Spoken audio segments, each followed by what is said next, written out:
Alright, so hopefully you can hear me alright, even though the camera is much further back than it usually is. I have not really posted a video in a while. My YouTube mojo, I guess, has dwindled, and I am really struggling to keep up with videos at this point. I have a backlog of filmed videos that need editing.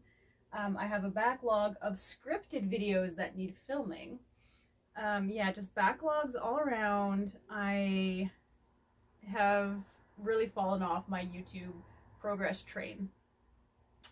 So anyway, this little entry here is to try and like get myself back into it.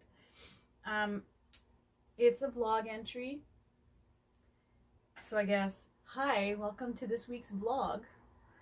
I don't have prompts or anything like that. Like I said, I didn't really prepare anything because I've lost the mojo. But I'll just chat about what's going on with me right now and what I'm up to.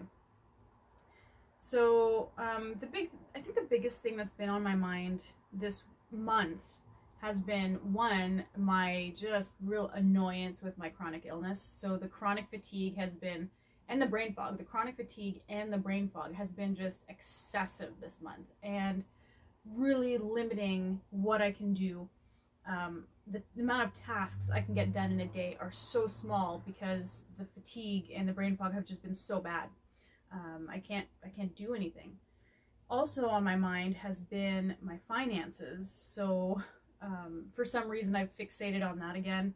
I totally overspent for my birthday month. Now, I say totally. Totally is relative. I'm not used to overspending anymore since I started this serious budgeting thing a year ago.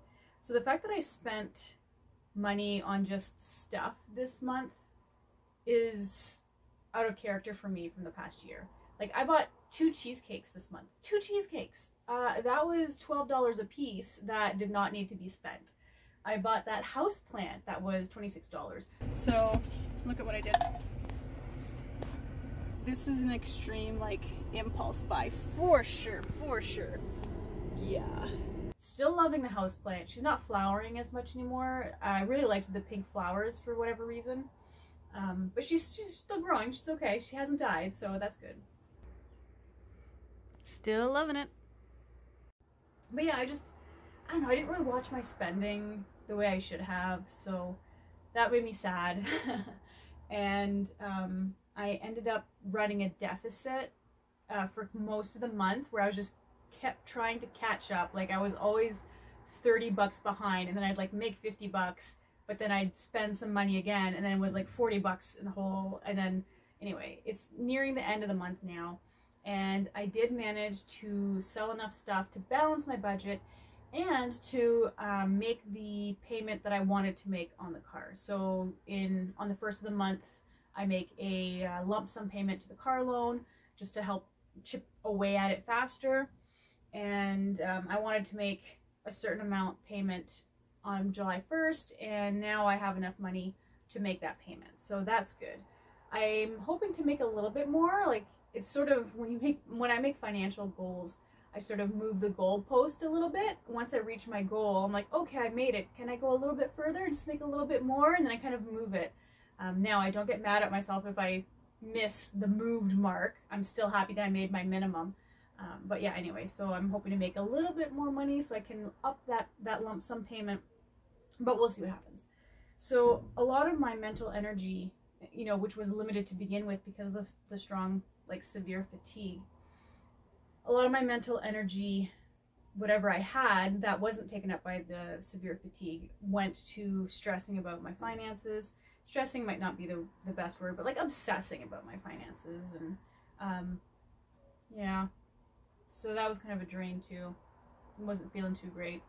First I thought really it was the vaccine that was really, you know, making me tired all the time. But it's been like 2 weeks now since I've had the vaccine. So whatever side effects I had should be gone by now. It's just plain old fatigue that I've got. So that's not going away, which is stressing me out because I can't make it into the lab. I'm at the point where I should be doing diatom IDs, I should be going through my slides and IDing stuff, and I just can't get into the lab because I have to walk to the lab, which is like a 20-30 minute walk, And that takes a certain amount of spoons, right? That takes a certain amount of energy. So then by the time I'm in the lab, I've only got energy to do maybe about an hour's worth of work because I got to save more energy to walk back home. So how much can I really get done in an hour once I've got the scope set up and whatnot? So it's really frustrating. I just wish that I was able to drive into the lab and I didn't have to pay for parking, because I absolutely can't afford what they charge for parking. So that's been on my mind too. So I've been thinking about possibly investing in a scope of my own. Now these things are expensive. They're like 20 grand for a scope. It's like 20 grand for the type of scope that I would need to do my diatom analysis. Now, I do have a lot of ideas of what I could do if I had that kind of scope set up, like running a Twitch channel on doing diatom ID, so I could actually live stream me going through slides and identifying diatoms, and I don't know, I think that would be pretty cool. I mean, I'd watch it. It's a very niche, of course, but I think that other students and whatnot might enjoy that. Anyway, so, and the other thing is that it would be valuable if I decide to do consulting. So, of course, it's a massive purchase. If I were to buy it brand new, it would be about 20 grand. I might be able to find an old used one for maybe 7 or 8 grand, which is much more reasonable, and I would be willing to make that investment. So I have been familiarizing myself with the different brands of scopes, how much they cost, what options they come with. I'm probably, if I do buy a used scope, I'd have to buy components that are missing. So for the diatoms, I definitely want to get an oil immersible. For doing the diatom analysis, I definitely want to get an oil immersible objective and an oil immersible condenser. So I would definitely need those two things. If they didn't come with whatever I bought used, I'd have to buy those items and then install them on the scope. Same with a mounted camera. I definitely am going to need a really good quality camera if I'm going to be live streaming it. So yeah, those are what I've been thinking about. Now, as per my personal, proof of concept rule that I have before I make any purchase that I deem an investment that will like make me money in the future, I have to do a proof of concept. I have to prove to myself that this isn't just like a fleeting emotion, that I'm willing to do the upfront work in setting these up before I even purchase the item. So I have been playing around with Twitch and really enjoying it. So that's a really fun thing that that's been taking up my time the last few days.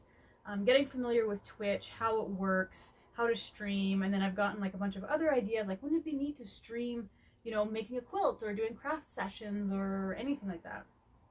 So that's another thing that I've been doing. The other thing is I want to do a proof of concept of a consultation business. So if I was going to do environmental consulting, that's something that I could start working on now before I even get the scope. So that's another thing that I've been looking up and exploring, learning more about. So those are the two sort of proof of concept items that I want to get dealt with before I buy a scope, if I'm going to buy it, if I'm justifying buying it by saying that I could actually make money with it. I definitely want to set up those proof of concepts of a Twitch channel and an environmental consulting business. So that's, the other big thing that's happened this week is I did sell my stand mixer, which was definitely a little emotional journey for me. So humans are weird. It's particularly how we attach meaning and emotion to items. I just sold my stand mixer because I needed money to like balance my budget this month. And I'm legit gonna cry. Like after this, I'm just gonna go sit down in bed and have like a good cry because I don't want to sell it because I have like this emotional attachment to it, but I never use it. I never use it. It's collecting dust in the kitchen. And I know exactly why I'm having this emotional reaction to it. It's because it was a Christmas gift from my ex-husband when we had first gotten married, and it was like, it represented this life that I thought I was gonna have. So I guess selling it is like letting go of I guess, that life I thought that I was gonna have. And it's not that I want that life anymore. It's just, I don't know, I guess I never revisited my emotions around it. So yeah, humans are weird. How we just attach emotions to things and, you know, forget about it. And then when the thing comes back up, the emotions we had surrounding it come back up too, even if they're outdated. So yeah, I'm gonna go have, you know, a little cry and process the emotions, which is healthy. This is how you deal with emotions. And then, yeah, see how I feel and then get back to my day. So I went and had my shower cry and balanced my budget, added all my stuff in, and made my equivalent purchase. So one of the ways that I dealt with this stand mixer thing was by buying something that I could use. Basically, when I decided to actually sell the stand mixer, I wanted to still honor the thought behind that gift. So it was something I really wanted. It was really emotionally charged. It was just a really loving and kind gift that I received. So to honor that, I wanted to take some of the money that I would get from the stand mixer to purchase something that would have a similar value to me now as the stand mixer had to me then. And this is what the item is. A sort of fermentation jar. You put water in here and it just sort of keeps it sealed in. And I've been wanting one for a long time, but they're super expensive and I'm on a budget. So I took half the money I made from the stand mixer to buy this and a book on fermentation. And the other half of the money I made from the stand mixer goes into my budget to balance my budget for this month and to have money to put towards a car loan. And I just realized that the delivery date for the fermentation jar is the same as like the pickup date for the stand mixers. Like, how poetic is that? It's just the shift from the old to the new. Long story short, I sold my stand mixer.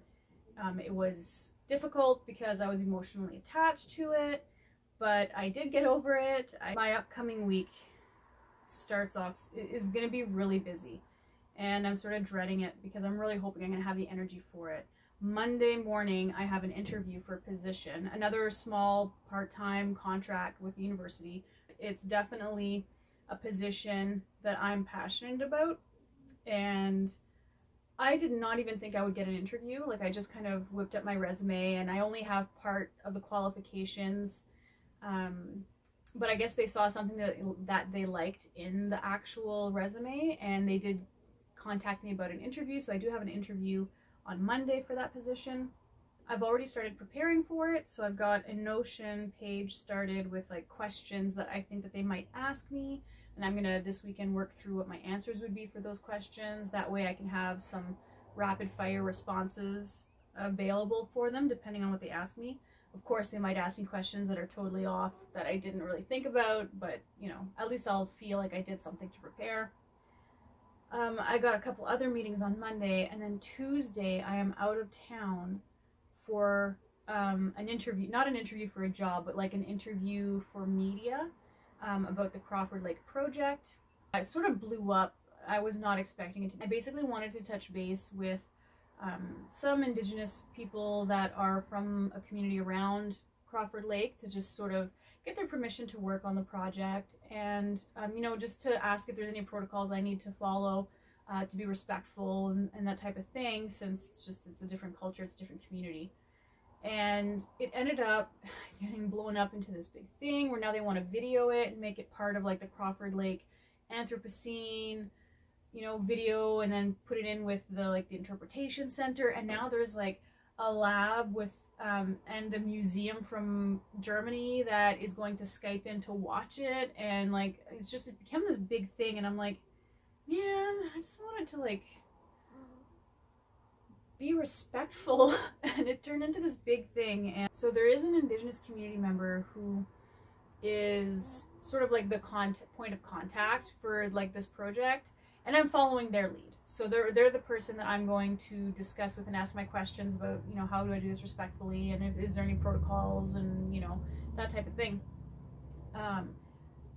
So and they seem very comfortable with that aspect of, you know, having people Skype in and having it recorded for you know, the media purposes and the museums and the interpretation center and all that. So I'm just following their lead. And if they're comfortable with it, then I guess it's okay. So I guess we'll see how that goes. But I do want to make myself a new ribbon skirt for that interview, which means I gotta make it this weekend. So, because Monday's gonna be really busy, so I've got to get that done.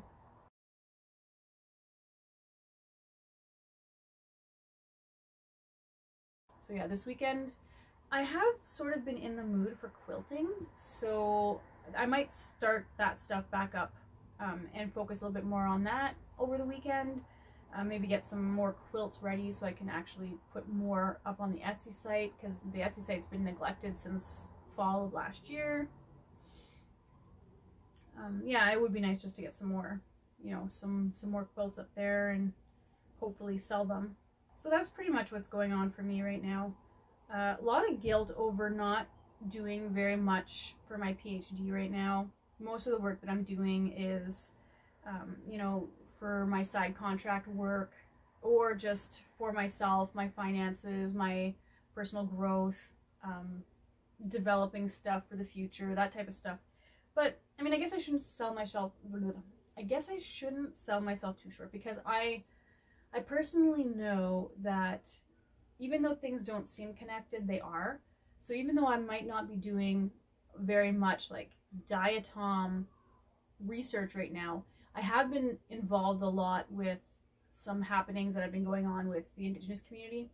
And that is very much related to, say, chapter 1 of my thesis, which is supposed to be Indigenous methodologies in science.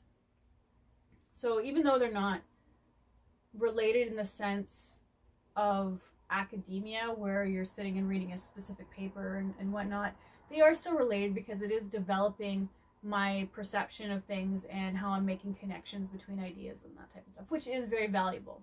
Yeah, I guess I shouldn't sell myself too short. And when he tells that story about Michelangelo, who would just sit at that block of marble for a few months before he started carving it, and he would just say, "I'm working." He would just sit there and look at the marble, and it's basically because your brain is doing some processing and figuring out how it's going to tackle this, and it's coming up with a plan. So maybe that's just the stage that I'm in right now, is processing things and coming up with some sort of plan of how I'm going to tackle all this stuff. And that's always seems to be how I tend to do things, you know, from learning how to walk to whatever. I always seem to be wait for a long time, think about it for a long time, and then once I finally do it, I do it like hard. Like I just like sprint it and it's done. As opposed to like the slow progress, I tend to just be like low and then boom, there you go, done. So my curve of progress is an exponential curve, not a straight line. So that's pretty much what's going on for me. I think I'm gonna leave it there. I'm going to do some crochet. This hopefully will be done. I might be able to finish this tomorrow, so that's going to be exciting. Another blanket to put on Etsy, and I might be able to empty out some more bins of yarn, because once this is done, then I get to start on another project, and I could do another quick get rid of scraps Afghan. So that'll be good. Anyway, I'll leave it at that. Alright, I think it's time to show you the cat and then end this video for the evening. Hey, you.